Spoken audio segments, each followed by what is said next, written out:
The darkness of abuse and domestic violence take on even more heinous shades when people with disabilities are the targets and objects.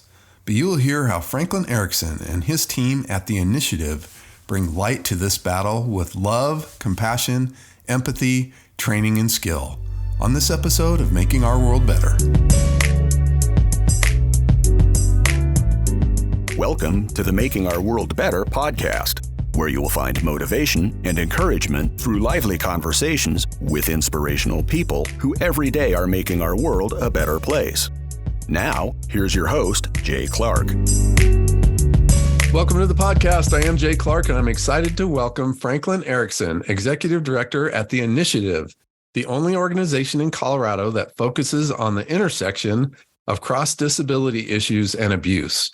Franklin is relatively new to the role, but joins the team with nearly 10 years of nonprofit experience, including engaging in direct service work and executive level leadership. Franklin is originally from Las Vegas, go Knights, but has lived in Colorado for the past 5 years. He enjoys spending time with his family, cooking, and being outdoors. He is also an avid traveler, having spent more than 2 years living abroad serving in the U.S. Peace Corps. Awesome. Franklin began his career in the nonprofit space working with young people with mental illness in a treatment setting in Minnesota, where he also attended college. Those early years of direct care fostered Franklin's passion for working with underserved communities and working towards improving the lives of others. Awesome. He believes there's nothing more important than providing service to those who need them the most, which is what he and his team are doing every day at The Initiative.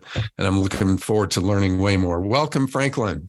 Thank you, Jay. Nice to be here. Well, why don't you introduce yourself and introduce us to The Initiative? Yeah. Well, first of all, thanks for that introduction. Yeah. Go Knights. Happy to have us going back to the conference finals again. But yeah, I think you really covered a lot of the pillars of my experience, my background. But as you said, I am new to the role. Just became the executive director of The Initiative in September of 2022. Prior to that, held roles as chief operating officer, as vice president. But this is my first time in the executive chair, and it's been a huge pleasure to lead such an amazing organization doing such essential work. Just to dive into what the initiative is, who the initiative is we are really a victim services organization, a victim advocacy organization focusing on people with disabilities who are experiencing domestic abuse, domestic violence, sexual assault, stalking, and really any related crimes, elder abuse. We really focus, I would say, in more broadly in serving people who are vulnerable, who are marginalized and find themselves in a situation where they aren't safe or where their safety is at risk. And we try to provide a litany of services related to, ensuring that person can live a safer, more meaningful life, starting with, finding them emergency shelter or short-term housing, to legal services, to food support, transportation support, mental health support, really just trying to do our best to ensure that we find solutions for people who traditionally have trouble accessing services and, finding those traditional pathways harder to gain access to. Right. So you guys aren't an emergency services agency, but you're really the only one in this space helping victims of abuse with disabilities. So how is it that somebody comes to find you when they need your help? Yeah, great question, and something we're working towards bettering all the time. I would say one of the biggest blocks to our mission is making sure people know that we exist. Obviously we're on the internet, we can be accessed from a Google search, but more importantly, I think is we engage in a lot of very targeted outreach in communities across the state. We are a statewide organization, so not just serving Denver, but all communities across the state. So we engage in a very targeted outreach strategy, focusing on rural communities, focusing on marginalized populations, people of color, bilingual folks, and really just looking at the state and seeing, hey, where are these sort of service deserts, so to speak? Where are these areas that people are going to have an especially difficult time getting the help they need? And we try to really focus our efforts on those places. It's sort of a conundrum that people base organizations in Denver because that's where so many of the people in the state live. Right. But at that same time, then so many organizations are based in Denver, which leaves, big parts of the state sort of unrepresented in terms of that access. So I would say that's our biggest, other goal besides the direct victim services that we provide is focusing on where do we meet people where they're at, what communities do we engage with, and how do we build new relationships and engage the people who need us most. Sure. Well, you guys are dealing with super complex issues. I mean, not only are you dealing with all the barriers people with disabilities have to deal with, but then you throw in this other dark layer of abuse on top of that. So, talk to me a little bit about what kind of training and background your team needs to work and be effective in this arena. Yeah, that's a really great question. And I think, at the surface, it's pretty clear immediately that when you're working with people who are in traumatic situations, in need of a lot of help and support, that would take a toll on our victim advocates. But even more than that, often our victim advocates are people with lived experience themselves. Either people with disabilities, people who have experienced some form of abuse or trauma. And so I think there's an extra layer of having that deep empathy for the person on the other end of the phone, wanting to do everything you can. And so I think that, by just the natural empathy that occurs from that experience, right, our advocates are relationship builders first and foremost. And I think that is a really crucial and sometimes overlooked part of the job, is that to be effective in providing the services that people need, they have to feel safe and they have to trust the advocates that are on our team. And so, we really strive to build those relationships first and foremost, and then a lot of extensive training in trauma-informed care, in the field of disabilities, not just what disabilities exist, but really how does a disability express itself when we're trying to provide services? How might it interfere with the ability to serve people? Another layer.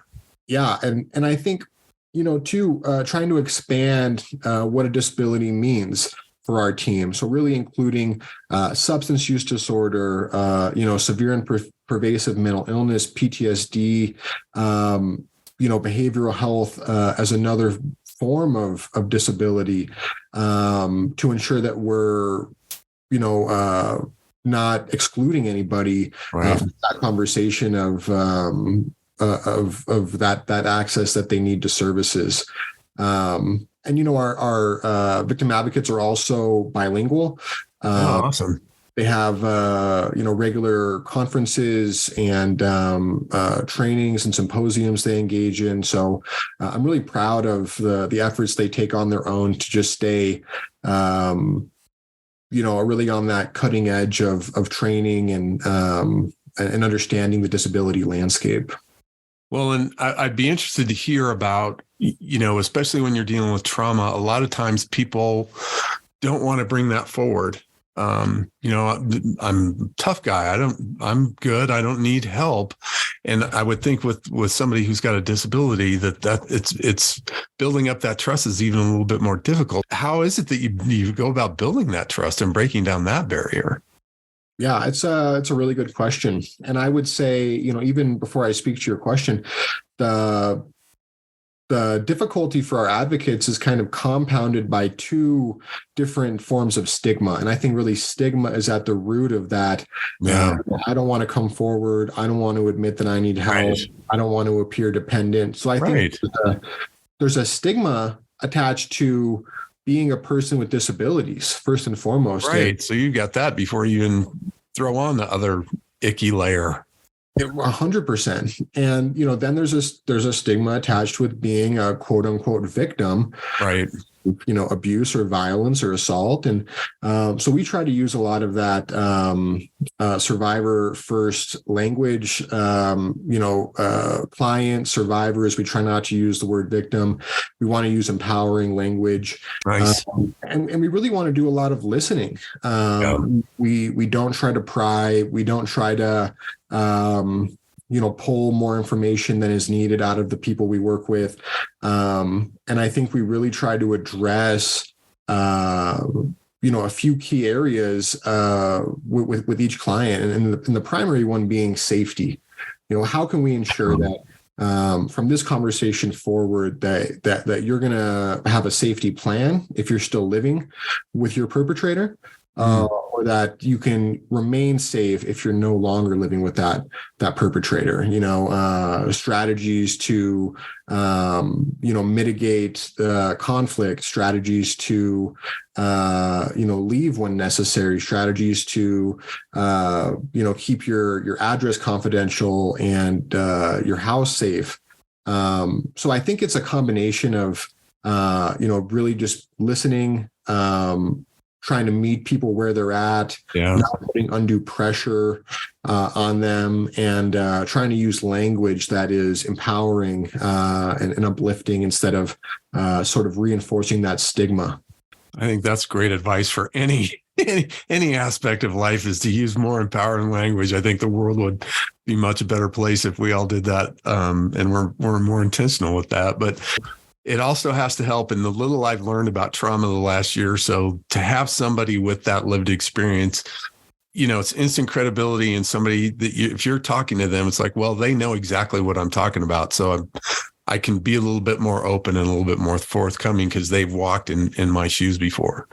Oh, 100%. And I would say, with that lived experience, I think representation is another huge piece of that puzzle, is having people on our team that identify with the people that we're serving.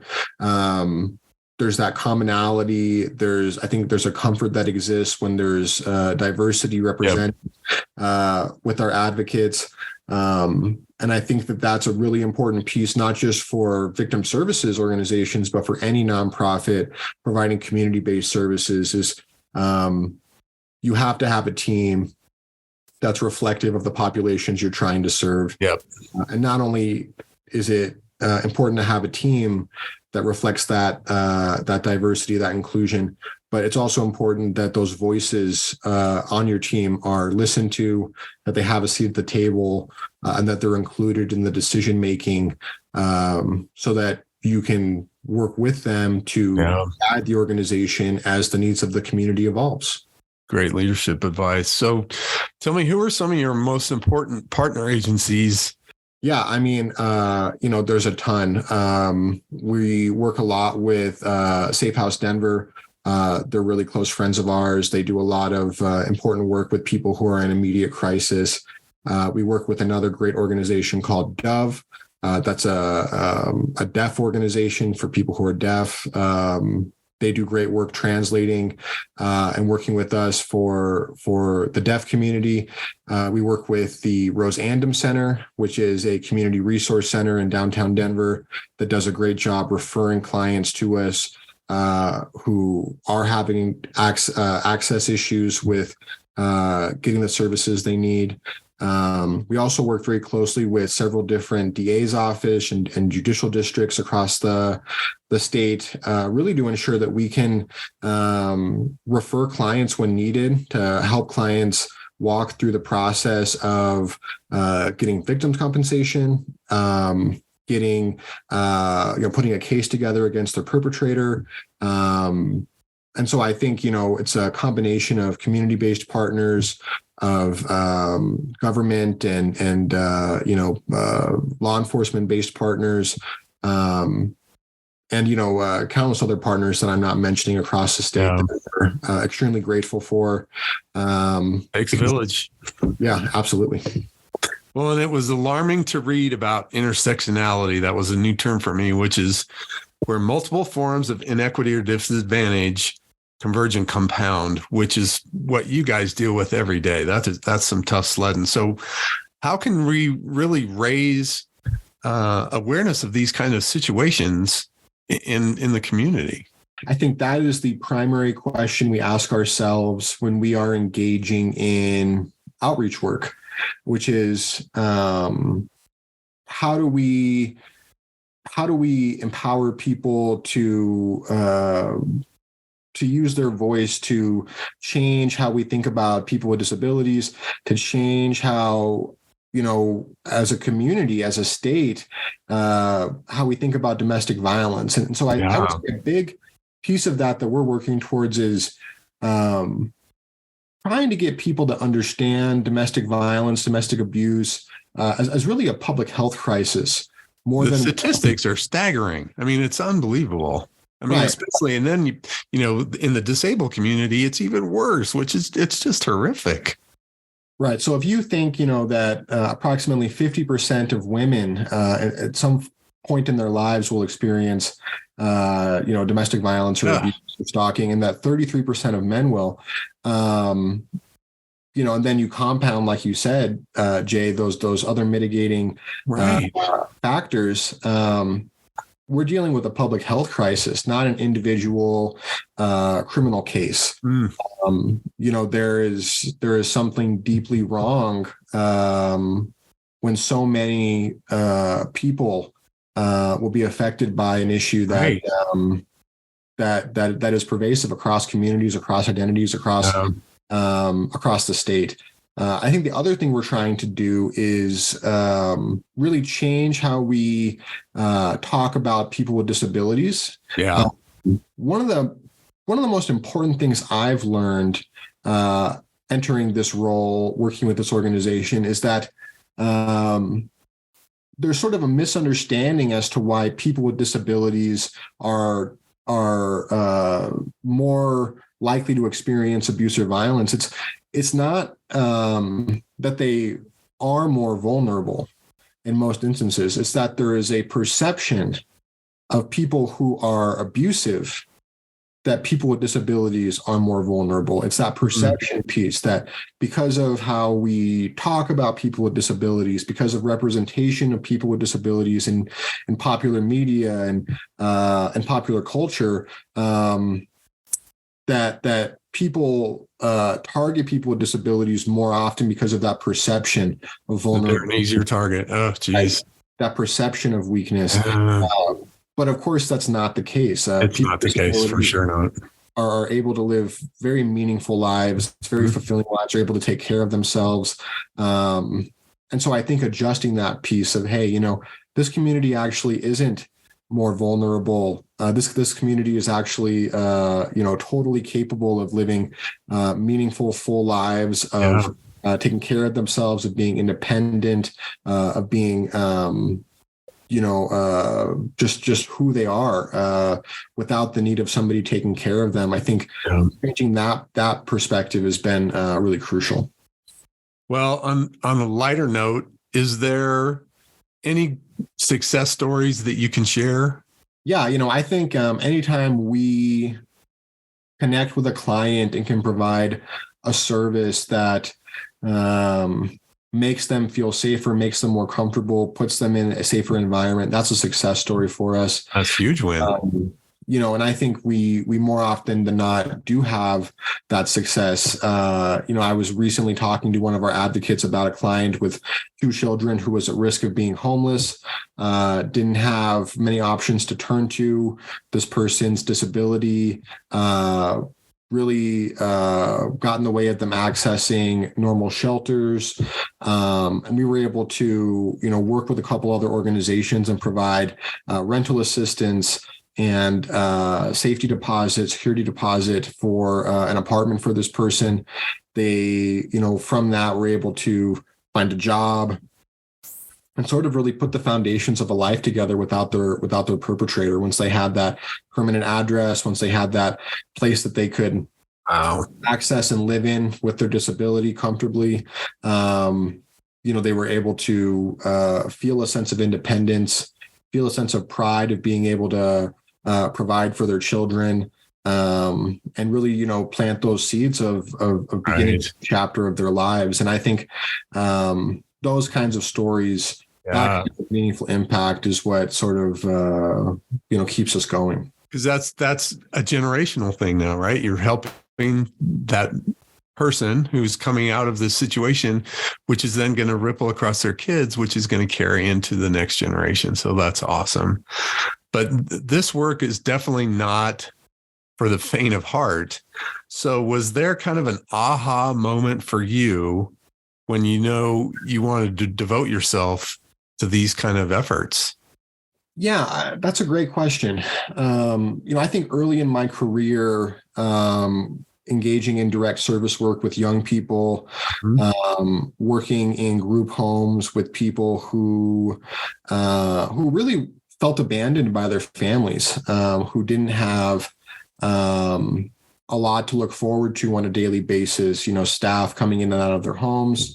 As staff, we were sort of trained in keeping strict boundaries with the clients that we worked with. Right. But even within those parameters, the relationship building, the giving somebody, a feeling of joy, being a model, a role model for a young person when they, when all the adults in their lives have not been able to be that. Those really were pivotal moments for me in knowing that I wanted to work in the nonprofit space and direct service work. That carried me into the Peace Corps, into working in behavioral health and substance use disorder after the Peace Corps. And that's really what's carried me into working with people experiencing domestic violence, working with people with disabilities. For me, it's there's just something about being engaged in community-centered work, working towards bettering the place that I call home that really can't be replicated elsewhere. It can. And again, like I say, your work is going to ripple across generations because you're strengthening families, right? That's the goal. Yeah, that's awesome. So what would you say is a dream that you have for the future of the initiative? Yeah, great question. I really hope that we can put together the framework, the strategy, the team to scale this to a national level. Awesome. There's not enough organizations across the country focusing on this work. There are lots of people living with disabilities. Yeah. As we mentioned earlier, the statistics are staggering. And so I think having a more national presence, being able to serve people in other areas of the country, that's sort of the long-term goal. Well, I love it. You're creating a proof of concept here, which is fantastic. So as we wrap things up and be respectful of your time, I'll move into my last 4 questions. The first one is, what is something you will read, listen to, or watch today? Yeah, right now, me and my partner are watching the Netflix show Beef, which I think we will watch tonight once we put our daughter to sleep. And I think I will also be reading a couple requests for proposals from funders as the day moves on. Never stops when you're a nonprofit guy, right? Never stops. So who would you say is a role model for you in making the world better that you look up to in doing this work that you've devoted your life to? Great question. I've had a couple really great mentors early in my career that believed in me, that saw potential. So an early boss, Hugh Will, was a guy that I worked very closely with to be able to move up in an organization I was very proud to work for. Another mentor of mine, Justin Luke Riley, a person who's been involved in a lot of different organizations with a lot of nonprofits, who's also been immensely helpful in helping me learn new skills, take feedback, grow as a leader. And then also a personal one, my father was not in the nonprofit space, but was an executive level leader for a long time and has always been somebody I looked up to and wanted to model my leadership after. Nice. Mentorship is a real thing, folks. If you can mentor somebody, it'll change the world. So outside of the initiative, is there an organization that you really admire the work they're doing or somebody you'd want to give a shout out to? Oh, yeah. I mean, there are a lot of organizations out there doing great work. Young People in Recovery is an organization that I really think is fantastic, based in Denver, but has programs across the country. The Phoenix is another one that I really like and have admired from afar for a long time, doing a lot of great work in the substance use world. And then the Harm Reduction Action Center, another great organization really focused on saving lives, based in Denver, but I know they do training across the state. Love the work they do as well.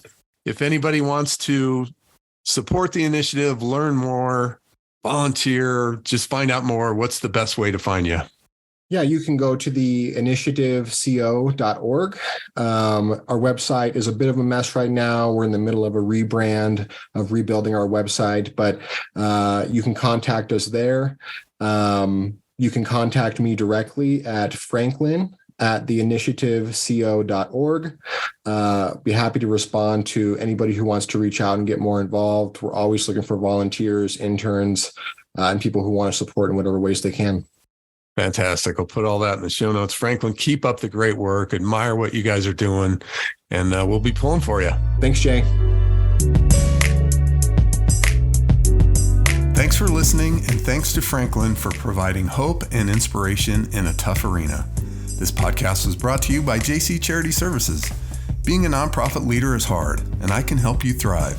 You can find me at makingourworldbetter.com. To support or learn more about the work of Franklin and the Initiative, visit www.theinitiativecolorado.org. Check the show notes for links, and if you enjoyed this podcast, we'd be grateful if you'd share it with a friend. Until next time, I hope you're inspired to find a way to make our world better.